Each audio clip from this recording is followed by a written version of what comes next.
नमस्कार दोस्तों, प्रमीला हिंदी क्लासेस में आपका स्वागत है। आगे बढ़ने से पहले मेरे चैनल को सब्सक्राइब करना और लाइक करना ना भूलें और वीडियो पसंद आए तो बेल आइकन ज़रूर प्रेस करें।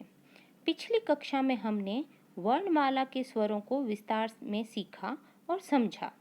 आज की कक्षा में हम वर्णमाला के व्यंजनों को विस्तार में सीखेंगे और समझेंगे। व्यंजन, जैसा कि मैं पिछले वीडियो में बता चुकी हूँ कि स्वरों के बिना व्यंजनों का उच्चारण नहीं हो सकता है। अब सबसे पहले हम व्यंजन क्या है, उसकी परिभाषा क्या है, यानी उसकी डेफिनेशन क्या है, सीखेंगे। स्वरों की सहायता से बोले जाने वाले वर्ण व्यंजन कहलाते हैं। व्यंजन स्वरों के बिना व्यंजनों का उच्चारण यानी प्रोनाउंसिएशन नहीं हो सकता है। वो कैसे, तो देखिए। व्यंजनों का अपना स्वरूप यानी फॉर्म निम्नलिखित है। अब व्यंजनों के नीचे जो लाइन लगाई गई है उसको हल बोलते हैं। साधारण शब्दों में इसे हनंत भी बोलते हैं। अब ये हल जब किसी वर्ण के नीचे लगता है तो उसका मतलब है यह उसका अधूरा स्वरूप है, यानी इनकम्प्लीट फॉर्म है। अब यदि हम क को स्वर अ से जोड़ देते हैं तो यह क बन जाता है। अब क व्यंजन का पूर्ण स्वरूप हो गया। व्यंजनों को बोलने के लिए ध्वनि, स्वर यानी साउंड की जरूरत होती है। व्यंजन बोलने के लिए हमारे मुख से ध्वनि निकलती है, यानी हमारे माउथ से साउंड आता है। व्यंजन को बोलने के लिए अब अलग अलग व्यंजन को बोलने के लिए हमारे मुख से भीतर किसी न किसी अंग विशेष द्वारा वायु का अवरोध होता है और जब हम बोलते हैं तो हमारी जीभ से मुख के किसी ऊपर के हिस्से से रगड़कर उष्ण हवा बाहर आती है और व्यंजन का उच्चारण होता है। साधारण शब्दों में हम समझें तो जब हम कुछ बोलने जाते हैं तो हमारे माउथ से टंग कुछ ऑर्गन्स को टच करती है और मुंह से एयर कुछ साउंड के साथ बाहर आती है, जिससे किसी न किसी व्यंजन का प्रोनाउंसिएशन होता है। अब मुख के कौन से भाग से ध्वनि कौन कौन सा व्यंजन बनाती है, उसके आधार पर व्यंजनों का वर्गीकरण यानी क्लासिफिकेशन किया गया है। पहला है जिह्वा के आधार पर वर्गीकरण। जिह्वा का क्या मतलब है? जिह्वा का मतलब है जीभ यानी टंग। इनमें कौन कौन से व्यंजन आते हैं, सीखते हैं। तो पहला है स्पर्श व्यंजन। फेफड़ों से निकलने वाली वायु जीभ या मुख के किसी अंग को स्पर्श करके जो ध्वनि उत्पन्न होती है वो स्पर्श व्यंजन होते हैं। यानी लंग से निकलने वाली एयर हमारे टंग या मुंह के किसी ऑर्गन को टच करती है और उससे जो ध्वनि निकलती है वो स्पर्श व्यंजन होते हैं। वे कौन कौन से हैं, आप स्क्रीन पर देख सकते हैं। हमारा दूसरा व्यंजन है अंतस्थ व्यंजन।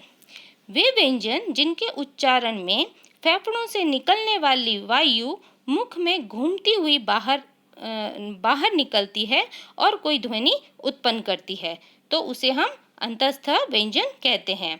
वे कौन कौन से हैं, आप स्क्रीन पर देख सकते हैं। तीसरा व्यंजन वो है ऊष्म व्यंजन।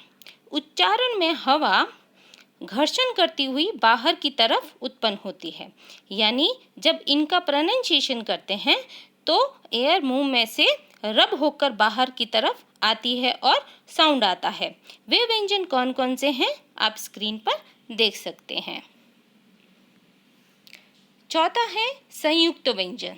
दो असमान व्यंजनों के मिलाकर जो नया व्यंजन बनता है वे संयुक्त व्यंजन होते हैं, जैसे कि श, त्र, ज्ञ। ये संयुक्त व्यंजन मैं आपको पहले भी बता चुकी हूँ। पांचवा है उक्षिप्त व्यंजन। इसके उच्चारण में जीभ झटके से नीचे ऊपर नीचे होती है, जैसे कि ड, द। अब हमारा नेक्स्ट वर्गीकरण है घोष के आधार पर वर्गीकरण।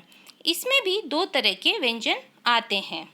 पहला अघोष वर्गीकरण, जिनके उच्चारण में स्वर तंत्रियों में कंपन नहीं होता, यानी साउंड में वाइब्रेशन नहीं होता है, वो अघोष वर्गीकरण होते हैं, व्यंजन होते हैं।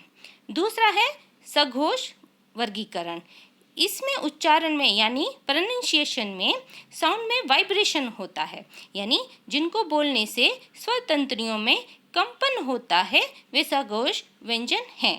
इन दोनों में कौन कौन से व्यंजन आते हैं आप स्क्रीन पर देख सकते हैं। अब व्यंजनों का तीसरा वर्गीकरण कौन सा है? वो है प्राण के आधार पर वर्गीकरण। इसके अंतर्गत भी दो तरह के व्यंजन आते हैं।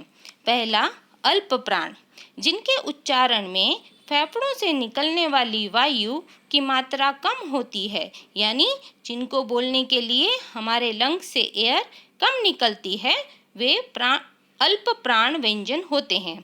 वे कौन कौन से होते हैं आप अपनी स्क्रीन पर देख सकते हैं। दूसरा है महाप्राण, जिनके उच्चारण में फेफड़ों से निकलने वाली वायु की मात्रा अधिक होती है, उन्हें महाप्राण व्यंजन कहते हैं। वे कौन कौन से हैं आप स्क्रीन पर देख सकते हैं। तो आज हमने व्यंजनों को विस्तार पूर्वक सीखा।